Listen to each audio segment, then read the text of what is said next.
Welcome, everyone, to the Minda de Gunsberg Center for European Studies, to this special edition of the Seminar for Contemporary Politics in Europe.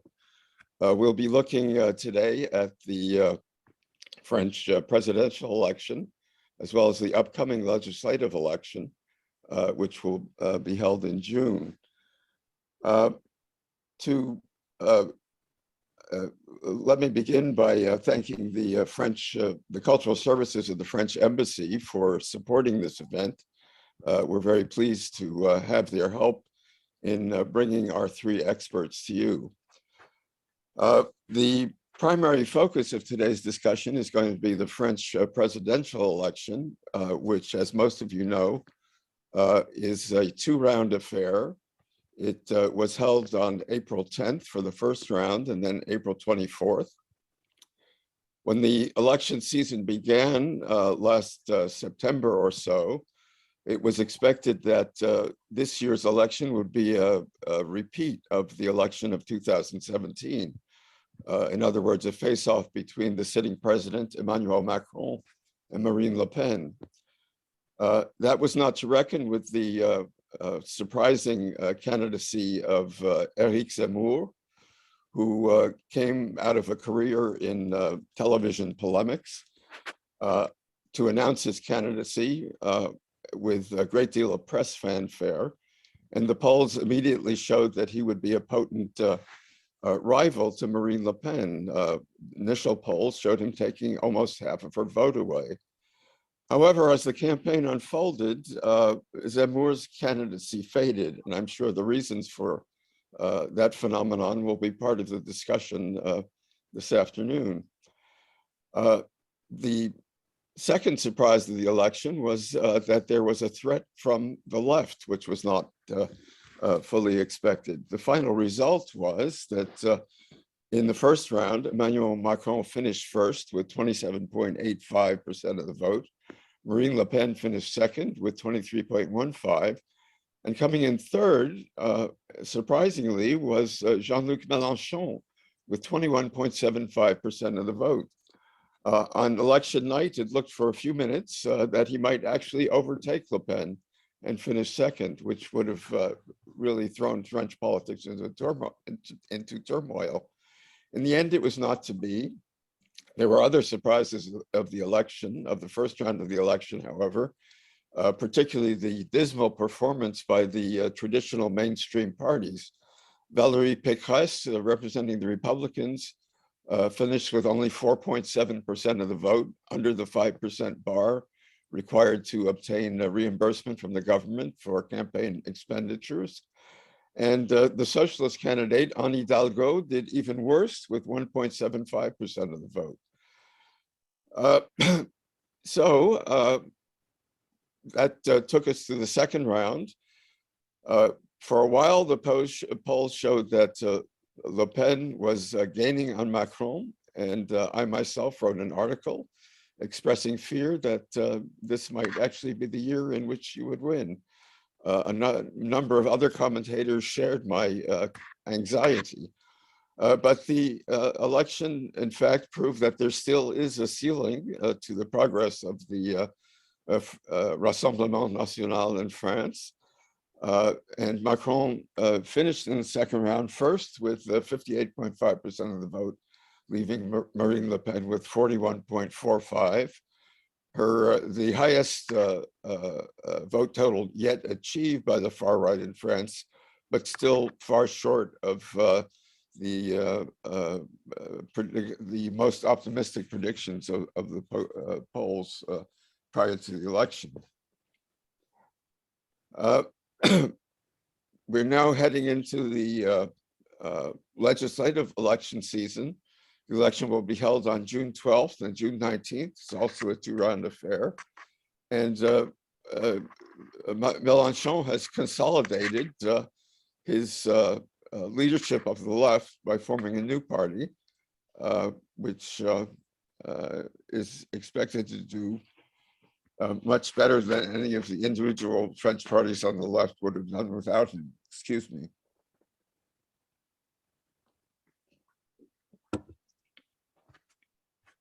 Uh, the choice of today as the day for our discussion is also fortuitous.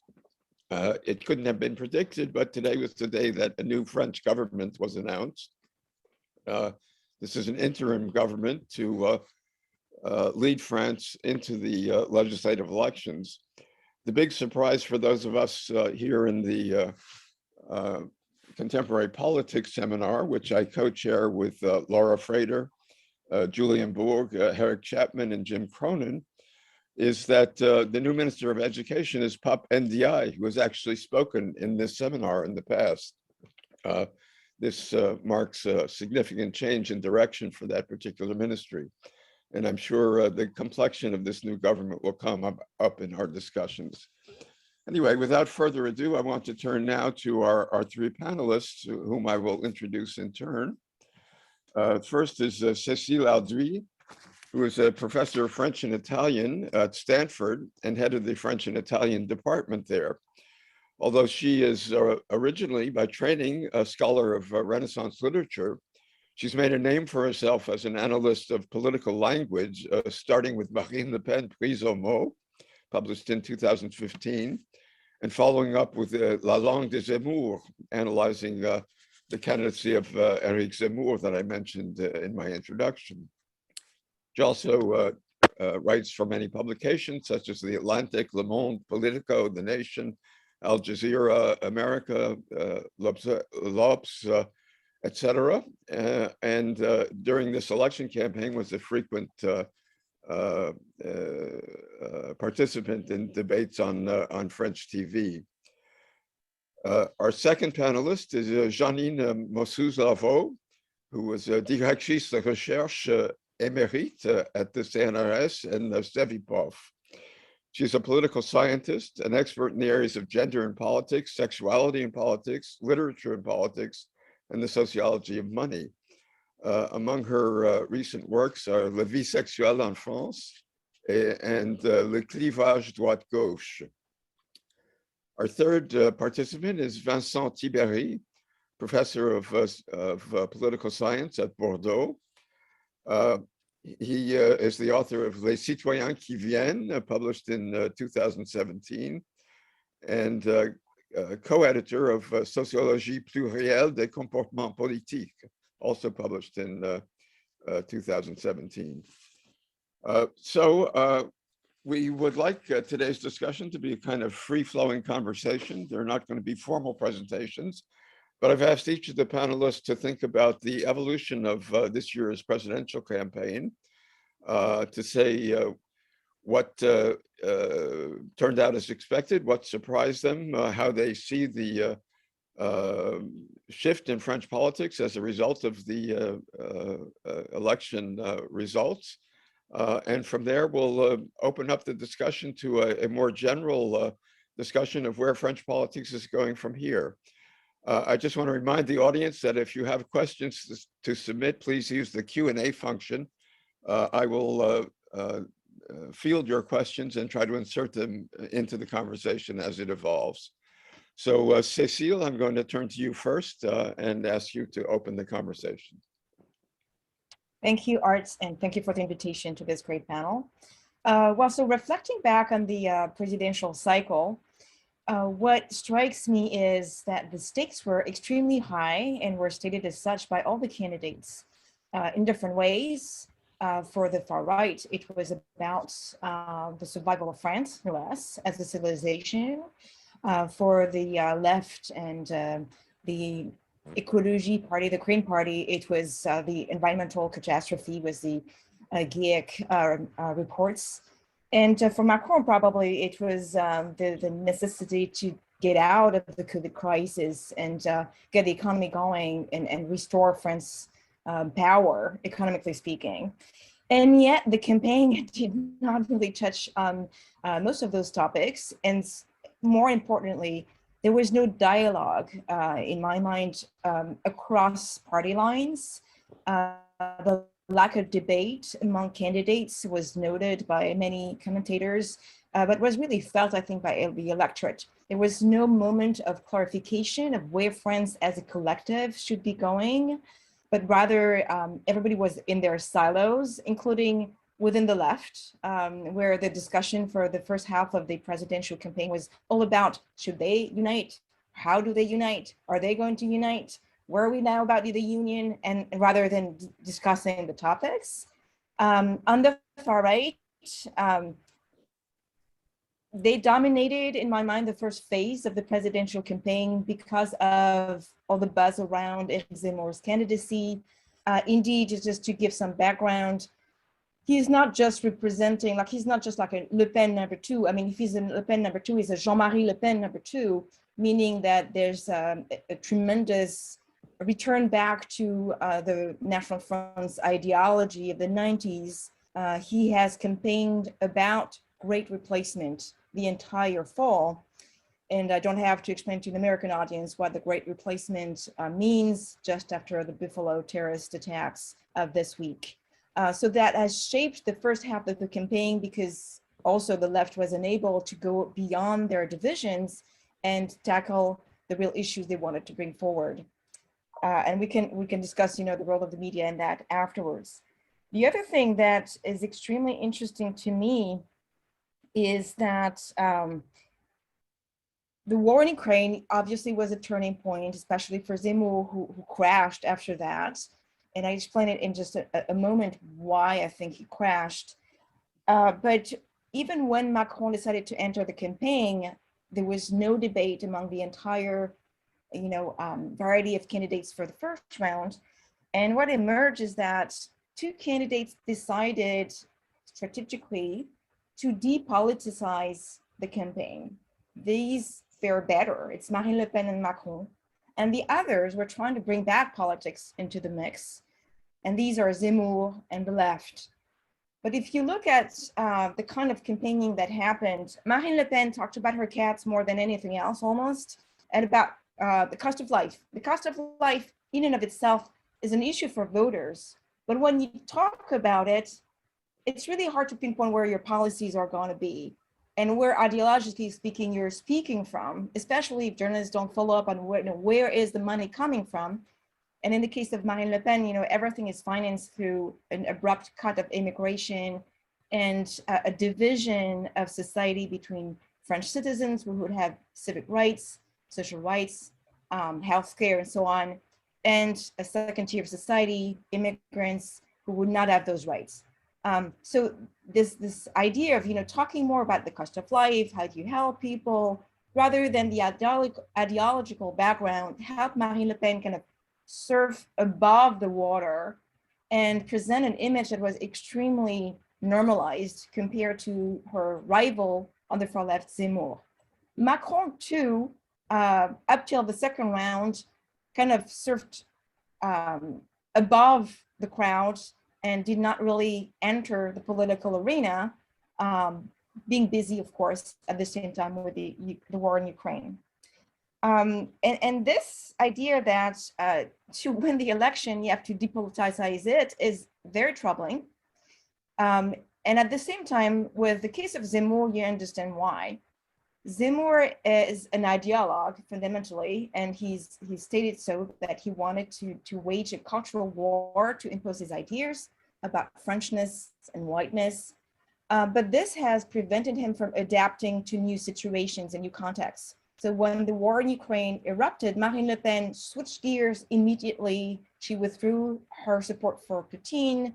She welcomed Ukrainian refugees. But Zemmour had a really hard time admitting he had been wrong all along, and showed that his alignment with Putin was ideological, not just like he doesn't want to be involved in war, but he supported Putin's anti-gay associations, Putin's dictatorial regime, his interventions in Syria, his intervention in Chechnya. And so at this point, Zemmour was unable to adapt to the new trends of public opinion, and he lost ground. So these are the main points I would like to highlight, just like a beginning, an introduction to the discussion.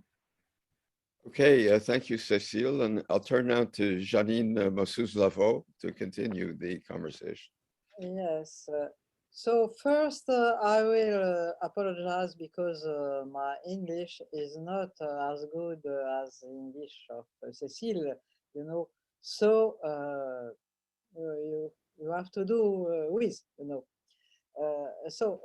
What I want to do first is to say first is that this election has been comforting.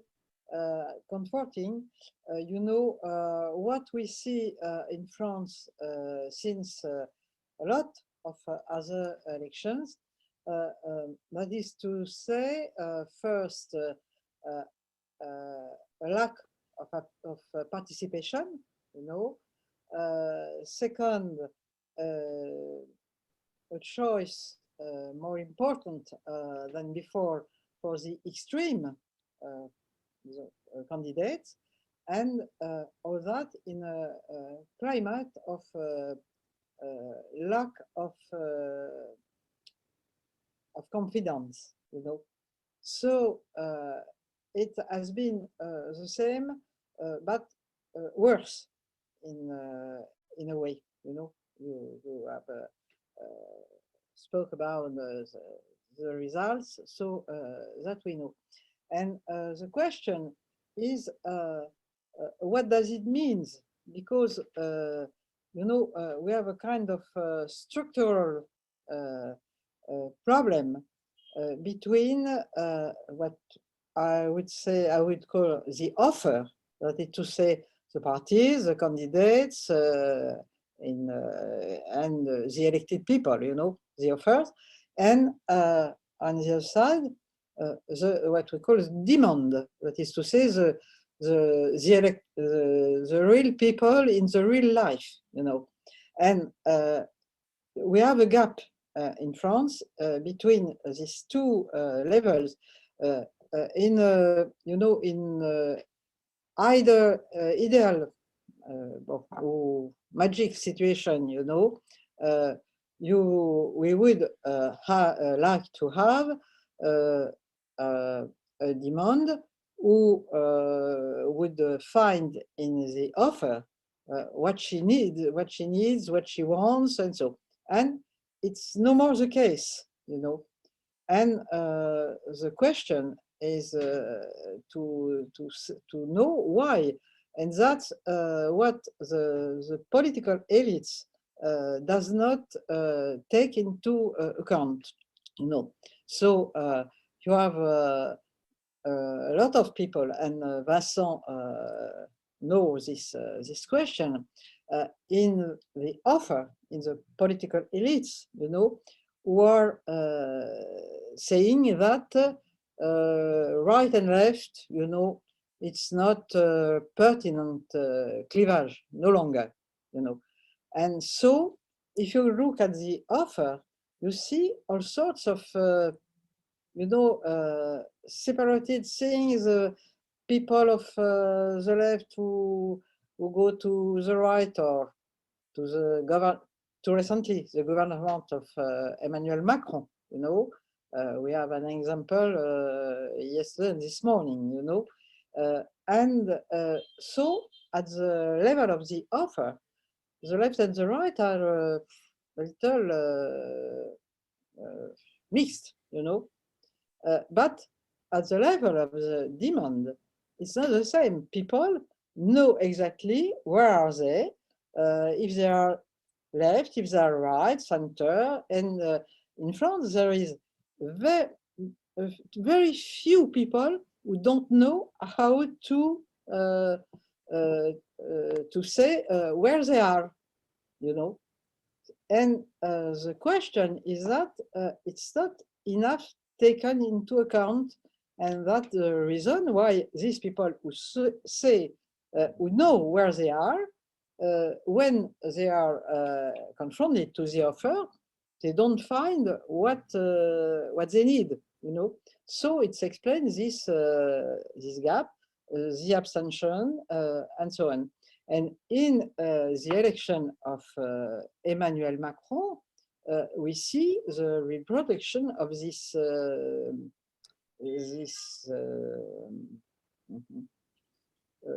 of things, because we have an abstention higher than it has been at the later presidential election.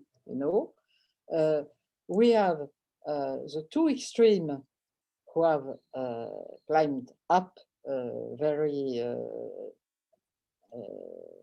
strongly, and in a climate where people don't trust very much in what is done at the executive level, So I think that the political situation in France is not, very.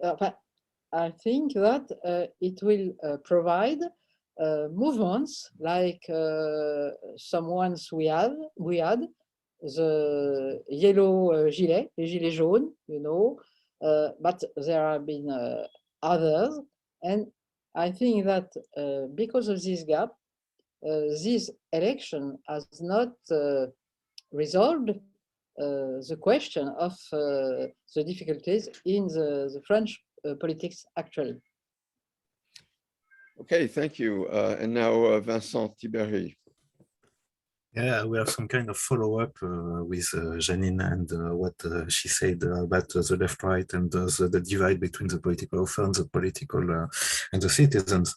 When you ask us about the surprises we have still about this election, I thought about three possible one concerning abstention and turnout, one concerning the political campaign per se, and also what concerning the partisan system that had been re-established after this French presidential election. Regarding the campaign, and we have some discussion with Cécile on this matter. What is really striking when you look at the Zemmour moment and momentum is that, after all, the French political system is still very affected by short-term, where the French could have an opportunity to talk about climate change, inequalities, law and order issue, question of immigration identity, and that was actually what they were asking for. When you look at the agenda from the citizens, you don't have no more only one single issue public, which was the case with unemployment with the last presidential elections since 2007, 2012, 2017, etc. This time you have plenty of possible issue to talk about and to politicize on. And what was really striking, particularly in fall, was that actually Zemmour made his own agenda and his own framing dominant. And that was not only because of Zemmour, that was also because the French media system have changed and is not ready to think about that. And this is quite striking to see that the French media system today is very close to what happened to the US, let's say 15 years ago with the rise of Fox News. We have this CNews channel, which is supposed to be an information channel just like CNN, but actually it is not. And this is very Fox News way of doing things. This CNews channel is very low in terms of audience. We don't have a lot of people watching at it. And when you look at figures that often seniors from the right, conservative, Catholics, etc. What is striking is that this very small media was able to dictate what we were talking about during months, about great replacement, about Islamophobia, about identity, about our supposed Catholic roots, etc., etc. And this is really striking because the French citizens were not asking for that. They were asking for other way of other issues, other debate. They were even not aligned with the framing in terms of values. When you look at what people think in terms of multiculturalism, what people think in terms of the compatibility between Islam and the Republic, or the migrants and their integration process. Actually, we are in a moment where the French citizens are very high in terms of tolerance and not intolerance. And it has not happened to be what was covered during the campaign. Second surprise, the level of turnout. Janine was talking about this high level of abstention. Yes, sure, but that's still almost 3 out of 4 French citizens went to the polls. And that was clearly unforeseen. We were a lot to think that this election could be the less mobilizing election of the French presidential elections series. Because the campaign really began only in March, because the issues was not the one people were asking for, because you had a lot of talk but not a lot of debate on programs, and in the same time they were able to finally go to the polls. That was also very strange, because in my work on generational replacement, what I have seen that you have a change in the relationship between the French voters and the voting booth, and particularly we are now no more in this duty-based citizenship Russell Dalton was talking about. You are no more voters who go to the poll at every election, whatever the question, whatever the election. This is no more the case. We are more and more intermittent voters, and we only show up in the poll if this is important, or we are aware of the, we are aligned with the questions. These times, people actually vote even if they were not happy with the campaign, which tells a lot about the level of politicization of the French people. This election was not seen as what happened in the US in 2020. In 2020, for you, that was some kind of a society against each other. That was a very important election regarding your own democratic model. It was not the same thing in France, but still people went to the polls. And even among the young, even among the underprivileged, even among the suburbs, people show up, which tells something. It clearly gives a sign that people are still there. They are not happy with the system. They are not happy with the political parties. They are not happy with the way the French institution works. But still, when it is important, they show up, which is really interesting. Last but not least, the result. When you look at 2022 and you compare it to 2017, you may think that this is some kind of a rematch. More or less, Emmanuel Macron received a little bit more votes than 5 years ago, Marine Le Pen also, and Jean-Luc Mélenchon also. But these 3 guys were among the, if you leave aside François Fillon, they were already there. They were already there 5 years ago, and they were already there. Also, all of them have lost election during the Macron mandate. So we could think that we are now in a new partisan system, a new partisan orders, with this idea of a tripolarization between, let's say, a center with center left to center right, even part of the moderate or Republican right, an extreme right bloc with now almost 1/3 of the French voters, and last but not least, a third bloc gathering the left in all the dimensions. Meaning by all the dimension, I mean by cultural left, socio-economical left, but also now ecological left.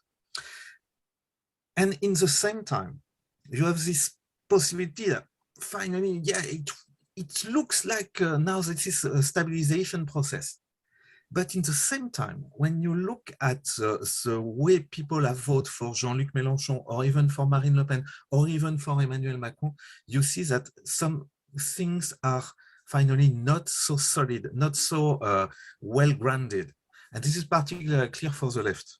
Clearly, among the leftist voters, you had a lot of strategic vote.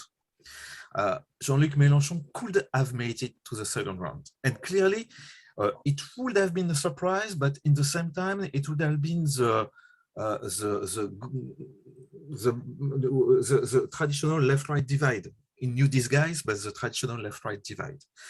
Mélenchon was finally this strong only because finally a lot of people voted for him because he was the only one, and he was the only one standing. It does not mean that La France Insoumise and now the Union Populaire and now the Nouvelle Union Populaire Écologique and Sociale is some kind of a new Democrat Party. It does not mean that people are now aligned and will remain aligned with Jean-Luc Mélenchon and his party.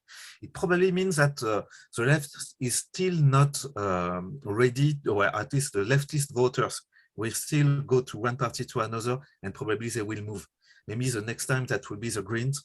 It could even be the Socialists, and it used to be the Socialists in 2021. Finally, let's say that it was a very interesting election, finally not so boring, and in the same time, I don't think that it will end up this crisis of representation Janine was talking about. I'm quite sure that still we will have a discrepancy between where people stand and where and what party proposed to represent the citizens. That's it. Thank you for your attention, and thank you for the invitation, by the way. Thank you. So I want to pick up on the remarks of both Janine and Vincent, because it seems to me that Janine was saying that voters had lost their bearings. They're no longer able to say where they stand on the left-right political spectrum. And Vincent, in a way, is refuting that, and I think I agree with him. The voters on the right, or at least the center-right of the political spectrum, had an offer to respond to, and that was Macron. But voters on the left were hungering for something that they could respond to. They weren't sure which way to go. At the beginning, Mélenchon had only about 9% of the vote. But in the end, because of the strategic vote that you mentioned, and that strategic vote was due to what I see as a hunger for political identification. Voters who want to see themselves as on the left want to have a left candidate who's viable. Since the left parties could not agree, they were unable to express that desire in the first round until it seemed that the socialists were on the verge of collapse. As the socialist polls went down, more and more voters decided that their only option, if they wanted a left candidate, was to vote for Mélenchon. So that what Mélenchon's victory represents is not a victory for Mélenchon's platform or ideas, but rather a victory for the need for a left identity in French politics, which has not been satisfied for the last decade or so. So I throw that out to you to respond to. And from that, I think that leads into a discussion of where we're going with this new party that Mélenchon has created, which is called by some La Nupe and by others La Nupes. I don't think the pronunciation has yet been settled on, partly because the pronunciation Nupe lends itself to the idea of marché de dupes, a bargain of fools, which it may well be.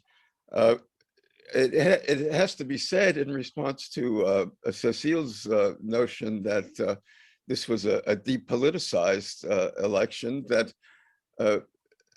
Mélenchon showed himself to be a very shrewd political entrepreneur, because even though the left-wing vote was not really a vote for him, he managed to parlay it into a mandate for a new political party, of which he's appointed himself the head, and is now presenting the legislative elections as a third round of the presidential election, in which he's asking voters to elect him prime minister, something that's really not envisioned under the Constitution. So I think there's a lot of action on the left that comes to me as a real surprise.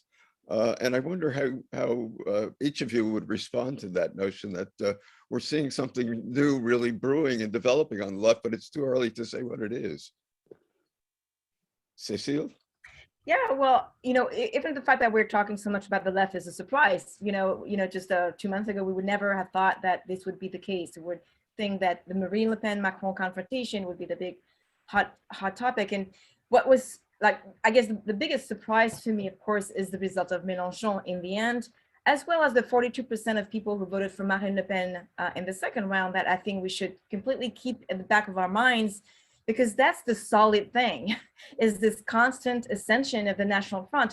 And, you know, in the poll, she never lost more than, like, as you said, she went back to 15% when Zemmour was high, but the entire far right is 30% of the vote. Let's think about that for a moment. But, you know, the night of the election, I was like, wow, this is so funny, because Macron just won, like literally the second round, he won. And it seems like this tepid victory where no one was really enthusiastic, including his supporters. You know, the party was lame, the DJ was lame. It just, like, compared to 2017, where it was a new brand thing, this seemed like a repeat, you know, just like an old rock star coming back on stage. It's a little old. Marine Le Pen was super happy about her numbers. She didn't fail the debate. She did pretty good, like she was solid. And I think the bar is very low for her, and her electorate is never going to be convinced that she's wrong on the issues. So for her, it was you know, she was afraid that it was the last time she could be candidate if she had a low score within her own party. But she can go for another 5 years, I think, easily. She proved herself to be fit to do this election cycle. But the left was like ecstatic, and they had lost for 15 days. So this, you know, and during the second, the campaign for the second round, everything was about what is happening on the left. So Macron, Le Pen were kind of dissolved into a new dynamism that was coming from the left. And I agree that for a lot of voters, it's because of this this loss, this really like grieving that there's never been a leftist offer that was credible. And also, I think what's really important for me in what I read about how this alliance, you know, was shaped in just like 15 days, is that this is finally the time where a part of the Socialist Party who had really been not that happy with Hollande's presidency was able to clarify things and say, you know, we're not the same. And so, and a number of people who voted Hollande on the left felt betrayed by this mandate on many occasions, including labor laws, including about immigration. And finally, there's a moment where they can be proud again to be saying they're on the left, because there's a new shape and a new face of the left. Another thing to notice is Mélenchon in 2017 refused to be called from the left. He refused the word the left because he thought that the word itself didn't mean anything anymore after 5 years of Hollande. And suddenly even this word is back and has traction. So I think that's an important moment. It seems like almost too good to be true. Like there's no dissension. We've been used to people on the left fighting for the tiniest little thing. And even like last week, there was entire polemics about the burkini, and people on the left don't feel the same about the burkini, but this didn't say a word. So maybe they've matured. I also want to, you know, piggyback on what Art said about Mélenchon as a strategist. He's been excellent. And even in terms of mobilization, but of course I'm not on the ground, but I think that it would be really interesting to have studies about how the Insoumis, Mélenchon's party, was able to mobilize and convince people that he was a strategic vote. Because I've been thinking a lot about propaganda as just a way to bring forward the idea and give them traction. And the far right has been extremely good at this.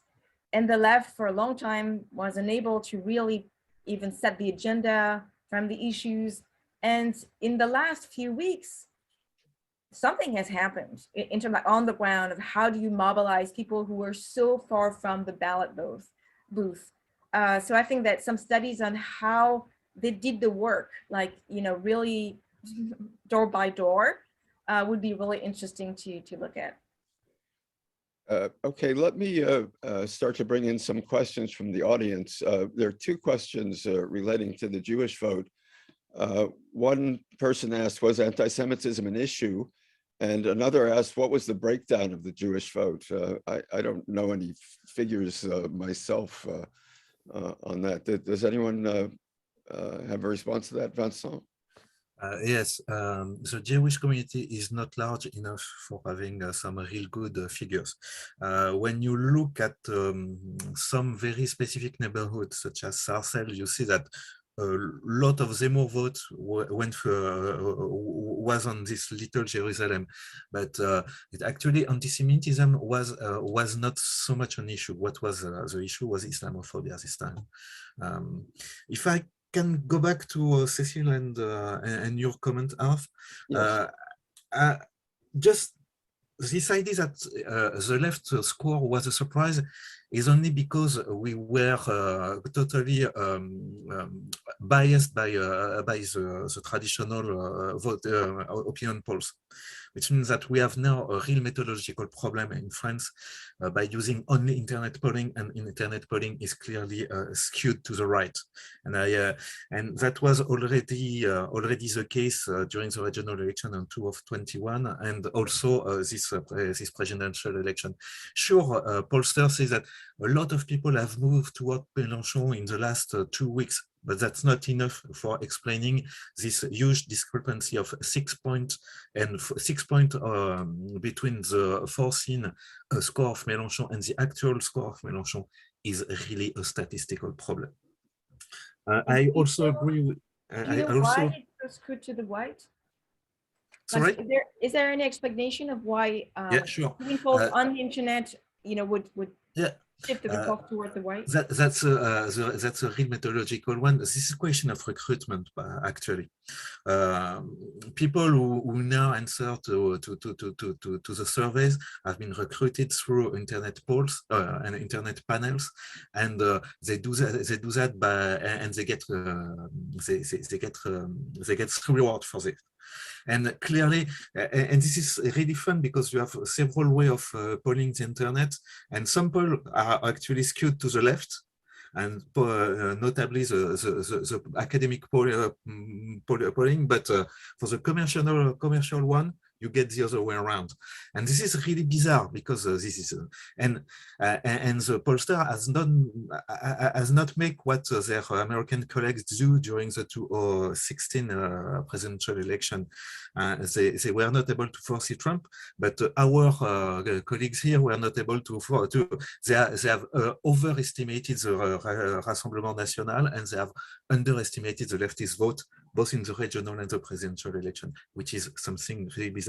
I agree with you, Cecile, regarding Macron supporters. This is a tactical victory, not a political one. He was able to end up president without even making a real debate. And he was finally probably very happy to have Marine Le Pen in front of him. It would have been very different with Jean-Luc Mélenchon. And if some of you have a look at the debate, that was really bizarre and strange to see Macron as a teacher and Marine Le Pen being a not so good student. And this is really strange. And last but not least, I look at the Q&A, and yes, sure, the climate and climate change and ecological voting was important in this election, but only for Jean-Luc Mélenchon, and only because the Green candidate was not able to talk to the three left, this idea of a cultural left, socio-economical left, and the Green one. And he was talking about ecology, but not in terms of social inequalities. And that's probably his main failure. I'll come back to the ecological question in a moment, but I see that Janine has her hand up. So Janine. Yes, it's just to come back very quickly to Zemmour, because because I think that it reveals something important, even it's not very large, but important in the French society, because who was voting for Zemmour? The men. There has been a rather important difference between the intention of vote of men and women. Men was more numerous than women to say they want to vote for Zemmour.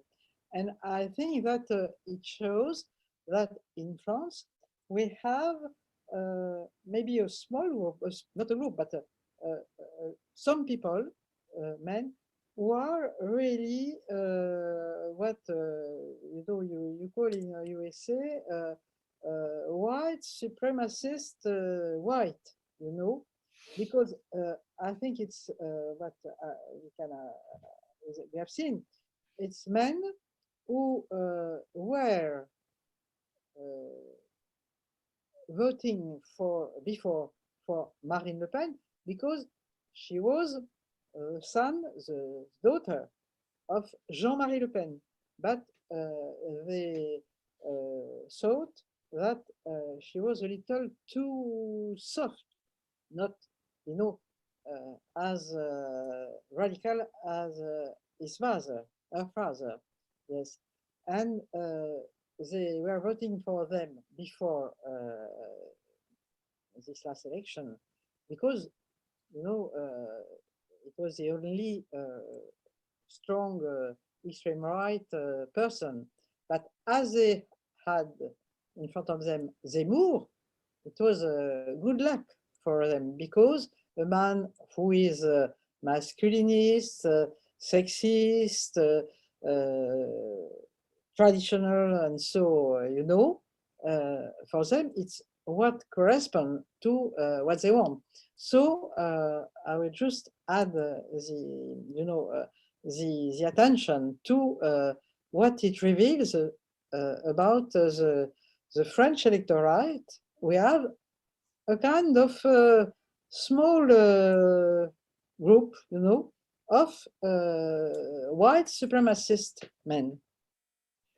Yeah, if I can continue in this, you know, it's almost, you know, a chemically pure experiment, the Zemmour coming in, because suddenly we have two far-right candidates who have the same platform, you know, against immigration and for, you know, increasing the birth rate of French women. Almost everything is equal except economic measures, and come to that later. And so voters who are already leaning far right, they have the choice between a man and woman, and a man who made his reputation with the book called Second Sex, which is an anti-first sex, anti-Beauvoir, anti-feminist, I mean, not even anti-feminist, a pro-patriarchy text, masculinist in the strictest sense. And men were twice as likely to vote Zemmour as women. So the radical right gender gap has been completely erased for Marine Le Pen. Actually, she had more women than men vote for her, which is astounding for the radical right. But Zemmour is the opposite. So there's almost this clarification. It's as if we can see, okay, within Marine Le Pen's vote, there were 7% who are really believers of all the ideological platform that Zemmour is not shy to put forward. Great replacement. He calls it war, the race war, and so on and so forth. So I think it's really interesting because for a long time, there was this idea that voting at National Front was to protest the system. So it was not because people are xenophobic, but they were just protesting the existing parties. I think we have to reckon that there is this friends of the population that truly believes this is a war of civilization and immigrants should be out or should not have the same rights. And they're totally comfortable with this idea. Yeah. The second thing is, yeah, go ahead. I just want to come in on this point. I think the gender analysis that you're both making is quite pertinent, but let's not forget the class analysis of the far right vote also. Marine Le Pen's party is now the largest working class party in France. And I think the analyses show that the voters who deserted to Zemmour tended to be more affluent, more bourgeois, more culturally conservative, and represent a more traditional bourgeois nationalist vote. That was never comfortable being in the same party with the working class vote. So the gender factors may reinforce that class division, but in some ways, I think they also cut against it.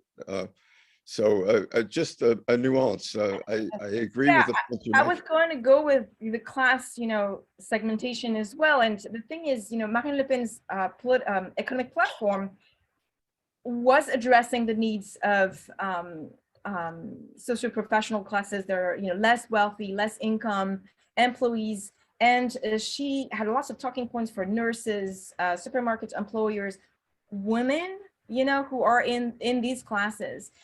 Zemmour was about tax cuts on the estate tax, tax cuts for the businesses, retirement age of 64. And if you look at the disparities in wealth and income between gender, they also match. You know, if you're a woman, your retirement is going to be really a problem if you have to work with 40 years of work up to 64 because you have bumpy careers, you've been at partial employment, and tax cuts don't really pertain to you because women have 40% less wealth in terms of patrimony as men. So tax cuts on the estate tax is not really going to make a real dent in your prospects or for your kids. So there is a combination where gender is not just the sex, but also where you are in terms of wealth and revenues. And so, you know, the kind of economic agendas that Zemmour was proposing, of course, appeals to the, you know, small bourgeoisie, but also would favor a male electorate no matter what, just because the distribution of wealth and income is not the same across gender. And Vincent, please, you know, tell me I'm wrong. No, you're totally right. What is really striking is that it used to be the case that we were comparing Marine Le Pen with Donald Trump. To a certain extent, this is a good comparison regarding, for example, Make America Great Again. Probably Marine Le Pen will have the same thing. She also appealed to the working class, like part of the Republican Party, but in the same time, she was more clever than Trump and the Republicans regarding gender issues and conservative issues. She was not in the forefront when we were talking about same-sex marriage during the Hollande presidency. She is not in the forefront when we are talking about gender issue. She even is able to appeal to her strong she appeared to be some kind of a modern woman to a certain extent. She has raised her 3 children alone. She get divorced. She's now living with her best friend. She has cats, etc. And she plays this part.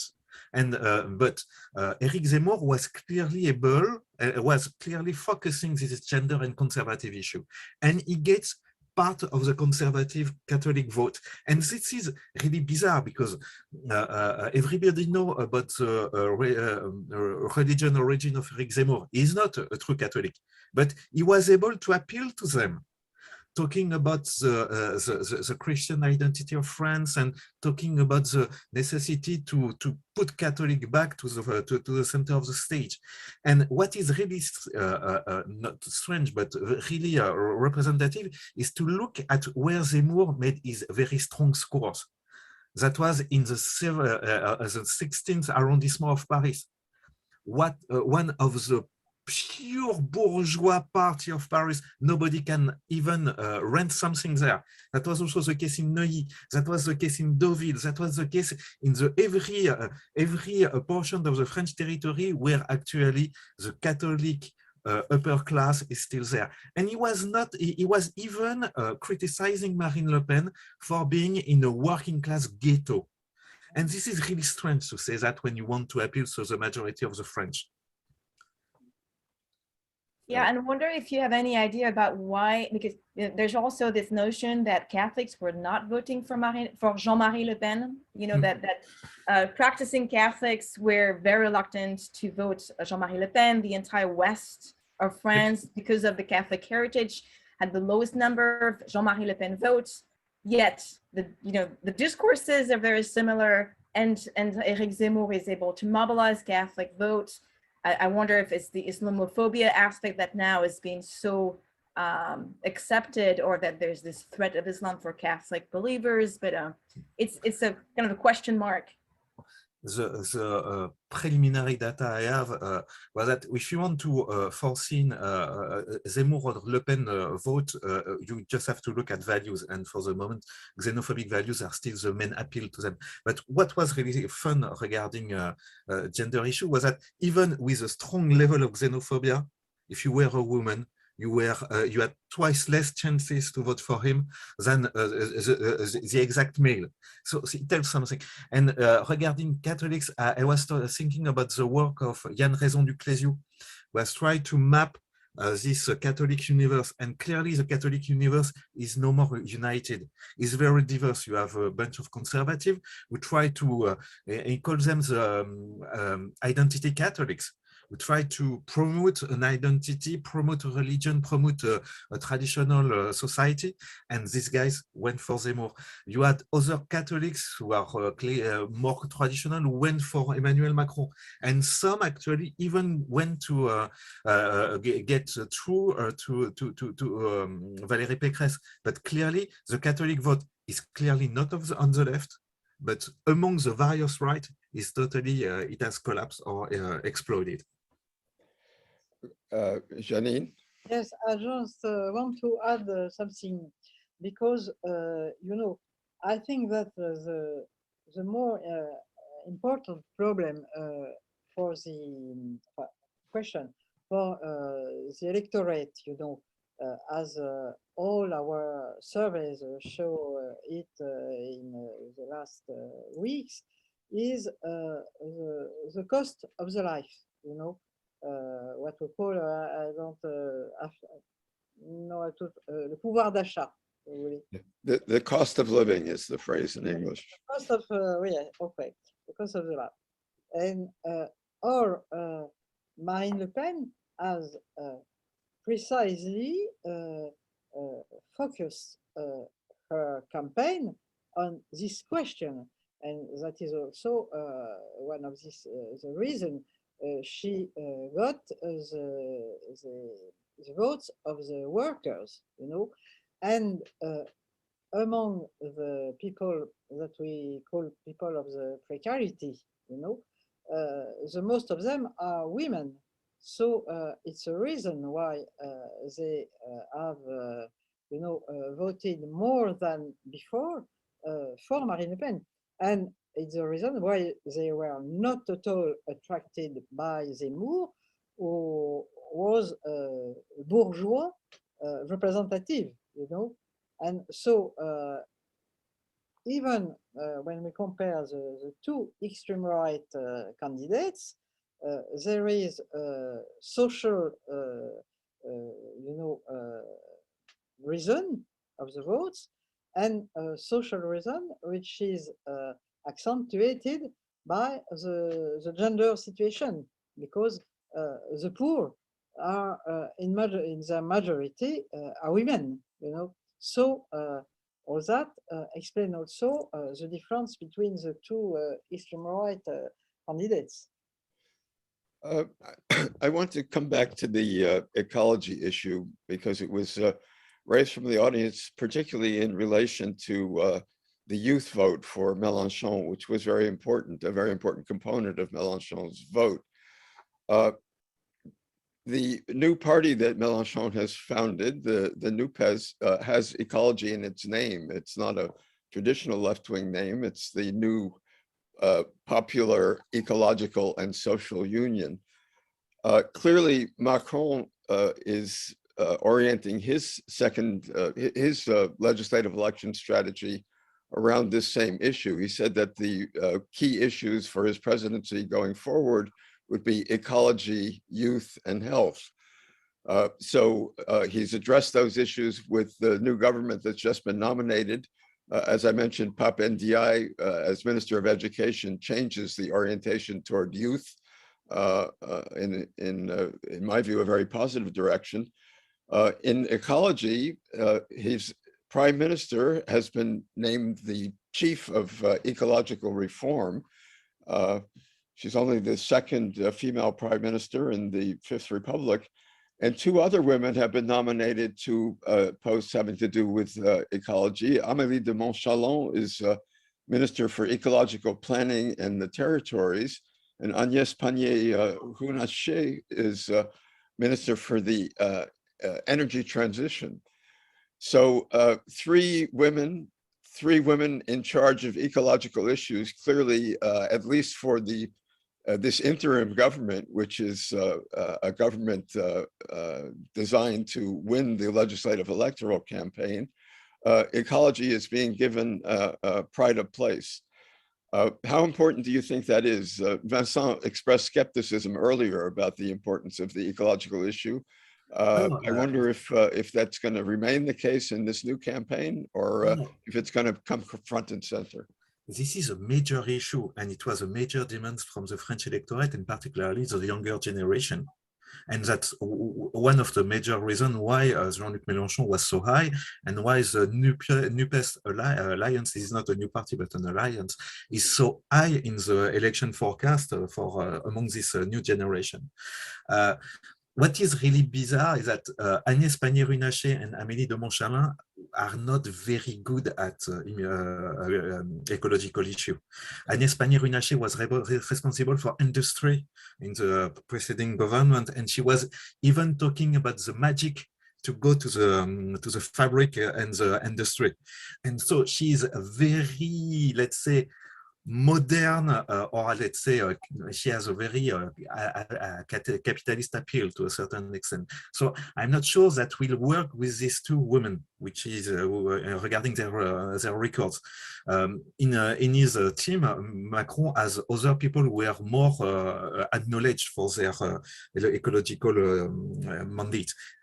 So I'm not sure that will work. But Cécile and Janine have other opinions. Right, and the other thing to notice is even in Macron's political platform, the one that was published and sent to voters, the only mention of the ecology, issue was under production, and so growth. And I'm sorry to say, but it's going to be really hard to make that equation match. Like, you cannot reduce carbon emission, the en même temps, the everything at the same time, it just doesn't work for that issue. You cannot reduce carbon emissions and grow the economy at the same time. This is just not true in 2022. So I'm afraid that a lot of greenwashing has been going on. I think Macron has picked up that this is an issue, has tried to address it verbally. And with Macron all the time, there's this huge discrepancy between words and deeds. And so it's really hard to know what he's going to do, because he could actually do something new, because he is able to do the things. At the same time, and this is coming back to what I said, his visions of governing is not about politics as a choice about where society should go and what kind of ecosystem should be implemented, but rather a managerial approach with variables that are, PDI and growth. And so kind of an old school system of looking at results that does not include the cost of pollution, the cost of carbon emissions. I don't think any serious organization would say that Macron is environmentally friendly in his policies or even his thinking system about the economy. Okay, French politics is sometimes accused of being a nombriliste, of navel gazing, as it were. So I don't want to be excessively nombriliste. We have some questions about the consequences of this election for foreign policy, for France's position in the EU, NATO, Ukraine war, and so on. Does anyone want to take up those issues? They didn't figure largely in the election campaign, it must be said. I don't see that this election will make it. I mean, it would have been a huge change if Marine Le Pen had been elected. But even if Mélenchon has a majority, which is really unlikely, and becomes prime minister, the president is the head of state, and it's been the habits that he really leads diplomacy and international choices. So now we are set. Macron has been re-elected. There's not going to be a huge change in his policy internationally. It's continuation of what it was just before. And I would say that if anything, this election has built a stronger national consensus on the need to have allies in Europe. I think that NATO is not under threat from the French side because of the situation in Ukraine. And the left has, because of this general situation, the attacks on NATO from the left have been subdued, and they're, even Mélenchon is able to lower the tone a little bit because it's not politically viable for him to be against NATO in this context. Janine? No, I think that about the foreign politics, Macron will go on keeping for him all the leadership, because he wants to be some political man as rather special, you know. That is to say, it's you want to be a man who will appear, will appear as strong as Putin, as strong as Biden. He wants to be the third man. Maybe in his mind, he wants to be the first man, but you know, as he's you know playing actually. So I don't think he may take into account as a very important thing is the result of this election. He is elected now. He can go on speaking with Putin and saying, "I am the only one who speaks with Putin," and being in you know in a kind of feeling with Biden, because the OTAN, the American, and is a man who, you know, who goes up between the two principal, you know, political men in the world. So I don't think that he will, you know, share this power with ministers or other people. You know, it's really is what we said in France. Foreign politics is a reserved field of the president, but it's a very, very personal reserve of our president now, I think. Yeah. Let's talk for a moment about the reconfiguration of the French party system that you've all discussed. We have this new, or not so new, tripolar system. It's actually been tripolar for a long time, but it's reconsolidated itself in a way. Yet the strange thing is that all three of these configurations are headed by figures who are at the end of their careers. They're not, Macron is constitutionally prevented from succeeding himself. Both Le Pen and Mélenchon have expressed doubts about another run for the presidency. So that raises the likelihood of succession battles within each of these configurations. How do you see those playing out? Well, well, first of all, that will be complicated, notably on the left. A lot of things will probably depend on what will happen to the next legislative election.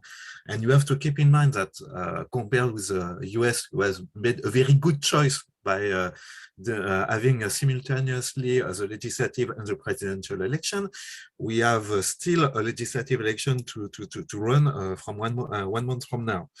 And the trouble with this kind of legislative election is that it usually is some kind of comforting election, since the inversion of the calendar between the presidential and the legislative election, the president usually get a huge majority, but this time it could be more tricky.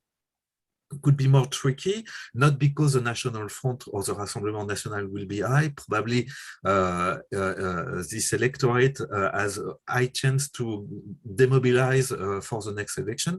That will probably not be so the case for the French left, but still he has a very good chance to be the winner. For the left, if the score is high, Mélenchon could get this impression to fight another battle, another presidential campaign. Also, he will get old. He has probably forgotten that if it was not Mélenchon, the left could have been on the second round. Because Jean-Luc Mélenchon is also somebody who crystallized antagonism from the rest of the left and from the voters. You have to remember that he's there since 2012. This is a lot. And if he and you have to keep in mind that what I said about partisan proximity, the NUPES is not the Republican or the Democrat Party. You don't have party identification in France. The most you have is partisan proximity. Do you feel close to a party, or let's say less far away from one party? And the French are not even less inclined to have real partisan links or ties than their American counterparts, which means that for the next election, it could be the Greens who are winning the next election. It could be the Socialists. It could be another party. You don't know. And so for the left, this is a really troubling moment. For Renaissance and the Macron movement, the trouble is that beside Emmanuel Macron, who is in power or in a position to gather back the inheritage, the legacy, sorry. I'm not sure that will be so easy for them. Last but not least, Marine Le Pen is also a very well-known candidate and personality. And so it means that she could be that could be the campagne de trop, like it was the case for his father 20 years ago. Yeah, and I think we also have to remember the differential image of leadership that each bloc has. In a way, on the national rally or the far right, the model of leadership is the charismatic leader that everybody obeys to. There's no dissensions. There is no, within the party, there's no currents as you have even in the personal socialist party, there's still currents, you know. So I think Marine Le Pen could very well continue to be the candidate next time, but she's indicated that she might, you know, kind of nurture one what we hear, like a Jordan Bardella.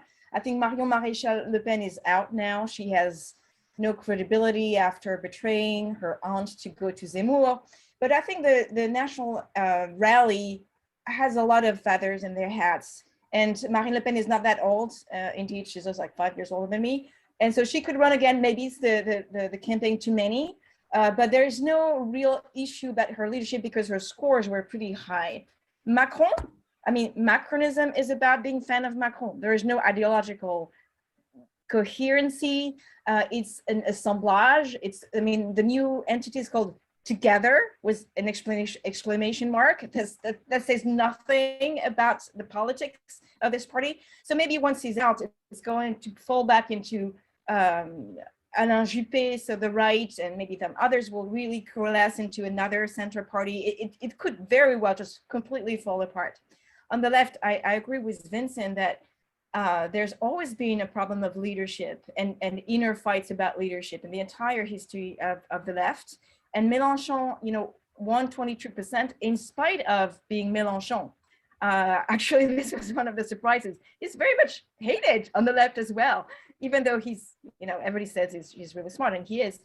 And once he's gone, the kind of leadership on the left is much more horizontal in some parties, like the Green Party is extremely horizontal, and that's one of the reasons of their really low scores also, that they have a real hard time bringing up this embodiment of leadership. And for presidential elections, it's important to be presidential. The other parties, the Socialist Party, it's still like, you know, in the making. I certainly hope that there will be a lot of thinking done about generational renewal and bringing forward new figures who represent the society of today and not of, you know, people who were born in the 60s. But I would not, you know, bet anything on it, because we have a pattern of just pushing the ball forward, you know, pushing the can, I guess in English it is, and not really thinking in strategically in terms of 5 years from now, where do we want to be? Who do we want to have who is strong? It seems that on the left, they've been just like managing dissension and managing catastrophes all the time. Yes, Janine. Yes, I'm not quite agree with Cécile, but for the next presidential election, what I see, I think that at the extreme right, it will be Marion Maréchal. She has the name, she's young, she has some followers, you know. I think it could be her. And you have to think that on the right, but the right and center right, what we could say the droite convenable, you know, you have Edouard Philippe.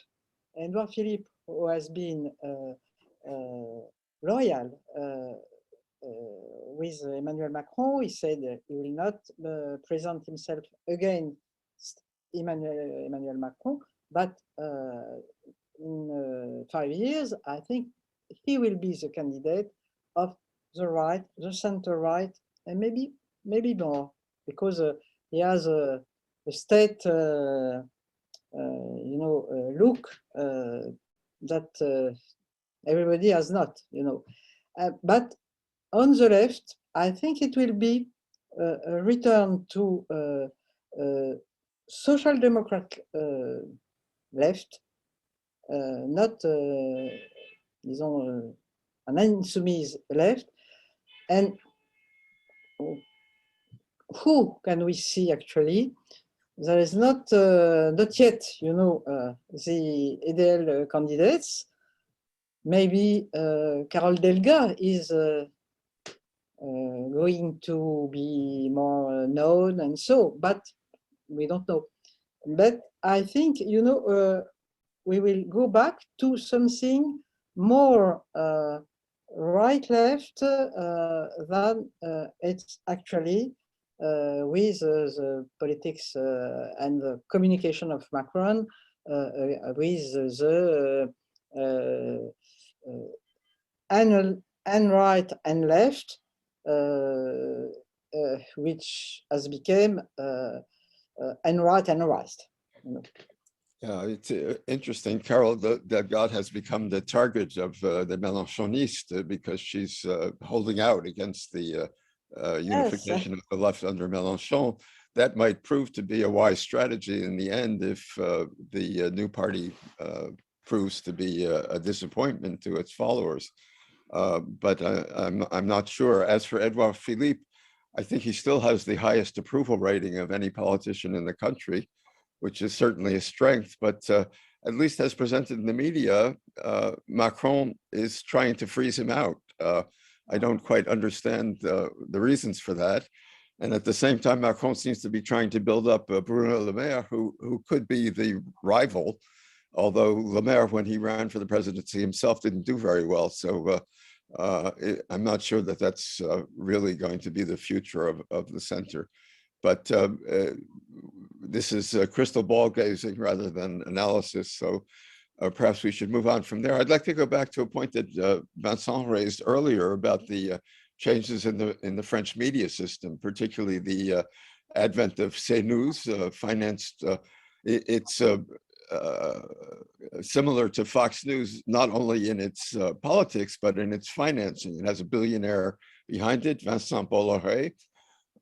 And I'm curious what you think about Bolloré's role, because traditionally he was not a far rightist. He was close to Nicolas Sarkozy. He was a supporter of the center right of the political spectrum. I would have thought he lent Sarkozy his yacht after Sarkozy won an election in 2007. And suddenly we find him backing the candidacy of Zemmour. Now, if Janine is right that Marion Maréchal becomes the candidate of the far right, is she going to have the backing of Bolloré and his media empire? Oh, a lot of great questions. So first, Bolloré has just given his empire to his son. So we don't know if Vincent Bolloré will be the next Bolloré to be the player in the next election cycle. And from the biographies I've read on him, what we describe as center-right under Sarkozy in terms of values for Bolloré has always been extremely conservative, traditional values. He comes from. He's a practicing Catholic, yes. Yes, I mean, I think in terms of ideology and not economics, he was very close to Zemmour when he was a polemicist and not a candidate. And we have to remember, Zemmour has been around for a long, long time. It's been more than 15 years that he's been just like really hijacking televisions and radio shows. And Bolloré owns not only CNews, but Europe 1, 80% of school books publishers, as well as magazines, now the Journal du Dimanche, I think. So it's a huge media empire, and Zemmour is just the symbol of the catalyst of all of this. But behind this, you have a lot of other journalists who have the same kind of discourse and have been influencing the debate in the fall. I think what's, to me, also really interesting is how public media are going to be treated by the new government, because Macron had actually the same political, the same measure in his platform, which is to cut the public media tax of 200 euros that you pay when you're a French family to give to the French public television and radio, and instead have it in the national budget, so funded through another kind of financing.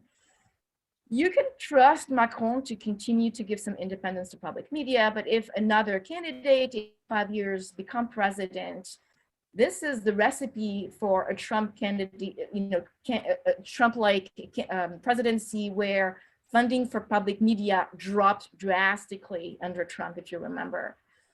So I think that the media ecosystem is to be watched over very carefully, because what we've seen, and it's kind of subtle, but even before this reform has been implemented, the president of France Télévisions, so the major public media, has changed, and the kind of programming has changed. There's been a push to have what they call a more diverse set of opinion editorials being given each day. So even on a radio like France Inter, you now have someone like Alexandre Devecchio, who is from Figaro Vox, who has ideas very close to Zemmour, when you read the subtext.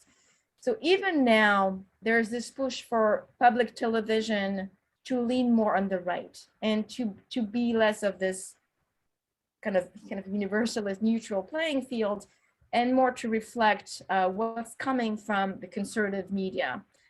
So there is certainly a power struggle within the media ecosystem to know where is the norm of social values and what should be pushed back.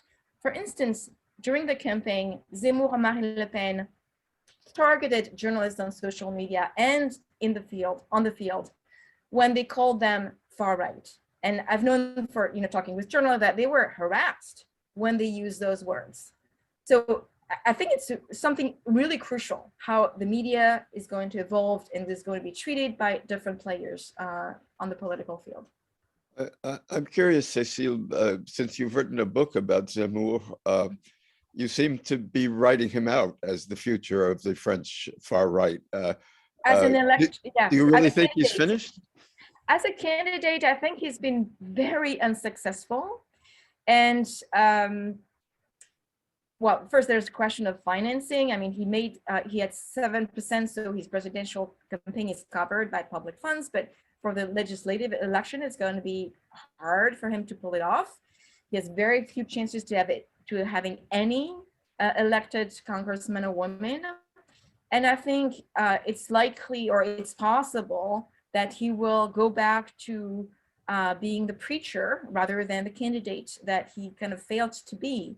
He's bought out, because of being a candidate, a huge platform to spread his ideas for 6 months. Maybe for him, that's already a success. from the very beginning in his books, every introduction of his books actually say, this is a cultural war and I'm waging it with my pen.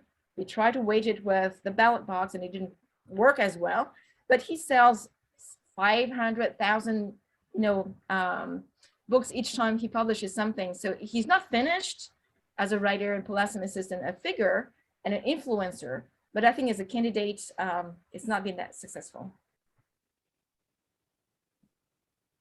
Do the others agree with that assessment? I mean, how much was the war in Ukraine responsible for his failure as a candidate as compared to intrinsic defects of his worldview and his ability to get them across to a majority of the electorate? Yeah, sure. The war in Ukraine was not a good news for him, particularly because he was appealing to Vladimir Putin as an example of a true leader, as an example of cultural war against gender issues, etc., etc. I'm not sure he is done because we now have the French political parties are more and more now personality parties. That was the case for Mélenchon and La France Insoumise. That was also the case for Marine Le Pen. What is the Rassemblement National as a party? That's not a lot of people. That's not a lot of power. That's not a lot of notability and elected officials. Macron, same thing. He does not have a party behind him. The party is himself and some people who click on the website. So with this kind of political formula, it could still survive even if all his supporters and all the people who have rallied him during the campaign will probably be not get re-elected or even have a chance to win something. So it tells them it could be still there. What is at stake, and Cécile already said that this is a media system, and how the media system will probably work in the years to come. Because sure, France Inter so far is the first public radio in France, but it could be NPR at one point or another. It could, if you don't give enough money to such a media, they will not be able to still be on the top. And what is really important is to compare what is happening in France and what has happened in the US, particularly regarding partisan polarization. It used to be the case that CNN was not considered as a leftist channel. Well, in the eyes of Fox News, they are. And you have the same thing regarding CNews folk and Anchorman, who say that TF1, the major French private television, is not considered on the left. So you have this move, which is very American in a way. Plus, you have also this polarization of audience, where actually public watch CNews, don't listen to France Inter, and they don't look at TF1, and etc., etc. And we have lost what was at the core of the French political campaign. It used to be the case when you were following a presidential campaign, you were following the news on France 2 or TF1, and everybody was there. This is no more the case. And we are actually experiencing what you already had in the US. We have bubble filters, we have reinforcement through algorithm, and we miss now this possibility to have a true general debate. And this is probably troublesome, and this is probably one of the dangers of French politics is facing for the years to come. Okay, I think that's an excellent place for us to end. I want to thank all three of you for a very stimulating discussion. Thanks once again to the Cultural Services of the French Embassy for supporting this event, and thanks to the CES staff for making it all possible. With that, I'll say goodbye and hope to see you all soon in some other format. Thanks again.